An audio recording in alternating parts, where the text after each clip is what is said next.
Hi dear students, अस्सलाम वालेकुम। आज हम सेकेंडरी इकनॉमिक्स के सिलसिले में सेकंड चैप्टर स्टार्ट करेंगे, ज़र या मनी। जैसे कि हम जानते हैं कि शुरू में इंसान जो है वो जब गारों या जंगलों में रहता था तो उसकी ज़रूरत ज़िंदगी जो है वो इंतहाई महदूद थी। ज़िंदगी सादा होने की वजह से इंसानों की ज़रूरियात जो है वो कम थी और इंसानों की तादाद भी कम थी। लेकिन जैसे जैसे इंसानों की तादाद बढ़ी और इंसानों ने जो है वो कबीलों या माशरे की सूरत में रहना शुरू किया तो उसकी माशरती ज़िंदगी भी जो है वो पेचीदा होने लगी और उसकी ज़रूरत ज़िंदगी के हसूल के लिए जो है वो उसे एक दूसरे पर डिपेंड जो है वो करना पड़ता था। यानी ज़रूरत ज़िंदगी के सिलसिले में इंसान जो है वो खुद कफील नहीं होता था। इंसान अपनी ज़रूरत की हर चीज़ वैसे भी खुद पैदा नहीं कर सकता और उसे एक दूसरे से लेन देन जो है वो करना पड़ता है। और इस मुआशी लेन देन के लिए जो है वो उसे किसी ऐसी चीज़ की ज़रूरत होती है जिसकी मदद से वो अशिया का तबादला जो है वो कर सके या जो है वो लेन देन कर सके। तो शुरू में तो जो कि इंसानी तमद्दन के अवलीन दौर में तो ज़र मौजूद नहीं था और कोई ऐसी चीज़ भी दस्तियाब नहीं थी जो अशिया के लेन देन में सबको काबिल कबूल हो और लोग अपनी ज़रूरत ज़िंदगी की अशिया खदमात जो है वो अशिया के बदले में हासिल कर सकें। चनाचा मुख्तलिफ़ वक्तों में मुख्तलिफ अशिया जो है वो ज़र के तौर पर इस्तेमाल होती रही हैं, जिनमें जानवर, खालें हैं, तीर है, गला, सीप, पत्थर और इवन जो है वो ग़ुलाम भी जो है वो शामिल है। लेकिन इन सब में कोई ना कोई नुक्स पाया जाता था, यानी कि ये अच्छे आला मुबादला की हैसियत जो है वो नहीं रखती थी और इनमें कोई ना कोई मसला जो है वो होता था। इसलिए इंसान ने अपनी ज़िंदगी में जब वो किसी ऐसी चीज़ की तलाश जारी रखी जिसमें जो है वो अशिया का लेन देन जो है वो बेहतर तौर पर कर सके। और इस इंसान की मुआशी ज़िंदगी के सिलसिले में हम देखें तो इस सिलसिले में सबसे बड़ी जात जो है वो ज़र ही है, जिसने हमारी पेचीदा तरीन मुआशी ज़िंदगी के निज़ाम को बहुत आसान बना दिया है और हम अपनी ज़रूरत ज़िंदगी की तमाम अशिया जो है बआसानी जो है वो हासिल कर सकते हैं। लेकिन बहरहाल इंसान के इब्तदाई दौर में ये इंसानी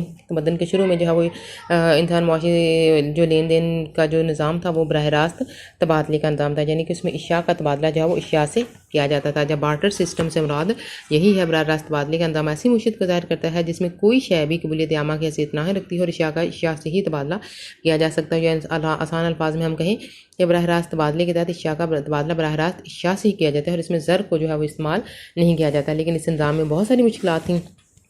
कौन सी वो मुश्किलात? उनमें सबसे पहले जो है वो बराह रास्त तबादले की जो सबसे बड़ी मुश्किलात में उसमें ज़रूरत की अशिया में दो तरफ़ा अदम मुताबिकत है।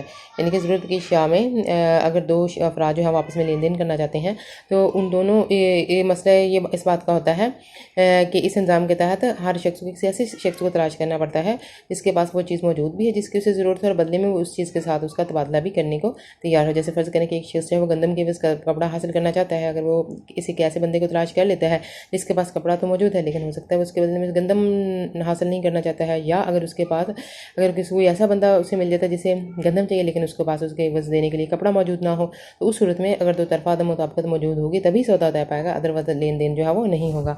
इसलिए ये बड़ी मुश्किल है। दूसरे नंबर पे मुश्तरक म्यारे कदर का फुकदान है, यानी बराह रास्त तबादले के इंतज़ाम में अशिया की वैल्यू को जांचने का कोई पैमाना जो है वो मौजूद नहीं होता। तो ऐसी सूरत में किसी शय के एक शय के बदले में दूसरी शय की कितनी इकाइयाँ हासिल की जा सकेंगी, इसका अंदाज़ा लगाना जो है वो मुश्किल है। अगर दो तरफ़ा मुताबिकत पैदा हो भी जाती है तो फिर इस चीज़ का मसला खड़ा हो जाता था कि एक शख्स अपनी चीज़ के एवज़ जो दूसरी चीज़ उसके एवज़ हासिल करिए कि उसकी वैल्यू भी उतनी ही है जितनी उसने जो है वो मालिक को अदा की है। ऐसी सूरत में ज़ाहिर है इस किस्म के सौदे में यकीनन एक फ़रीक जो है वो किसी एक को नुकसान उठाना पड़ेगा और एक को फ़ायदा हो जाएगा जिसमें वो बेचैनी का शिकार रहेगा। तीसरा जो इसमें मसला है वो है अशिया की अदम तकसीम पजीरी।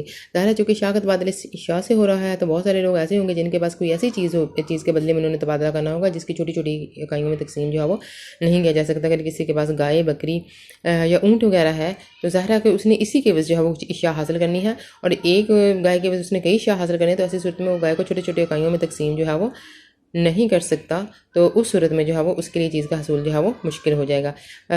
चौथी जो बड़ी मुश्किल है वो है ज़ख़ीरा कदर का फुकदान, यानी कि बराह रास्त तबादले के इंतज़ाम में जो लोग अपनी दौलत जो है ज़ख़ीरा नहीं कर सकते क्योंकि लोगों के पास दौलत जो है वो अशिया, अजनास, सब्ज़ियों या फलों की सूरत में होती है और इनको ज़्यादा लंबे अरसे तक ज़ख़ीरा जो है वो नहीं किया जा सकता। इसलिए अगर एक शख्स के पास दौलत है भी तो उसको ज़ख़ीरा करके अमीर जो है वो नहीं हो सकता क्योंकि ये चीज़ें जो है वो गल सड़ जाने वाली होती हैं और इनकी सूरत में वो अपना दौलत जो है वो महफूज नहीं कर सकता।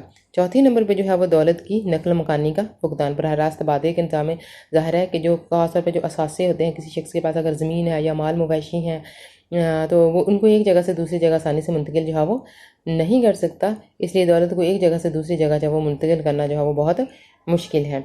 छठी जो है वो मुश्किल है वो मुस्तकबिल की अदायगियों में दिक्कत, यानी कि बराह रास्त तबादले के इंतज़ाम में आप उधार लेन देन जो है वो नहीं कर सकते।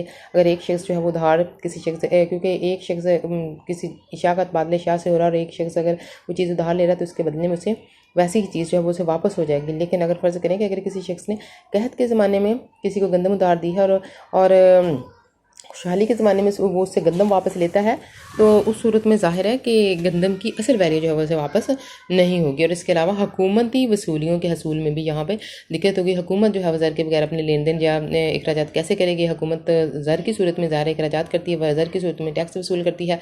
तो हुकूमत जो है वो लोगों से अगर टैक्स वसूल करना है तो वो गैर पैसों की सूरत में से टैक्स जो है वो नहीं ले सकती। इसलिए जो है वो इस सूरत में हुकूमती निज़ाम चलाना भी तकरीबन जो है वो नामुमकिन ही होगा। तो ये 7 बड़ी मुश्किलात हैं जिनकी वजह से बरह रास्त तबादले या बार्टर सिस्टम जो है वो ज़्यादा देर जो है वो नहीं चल सका।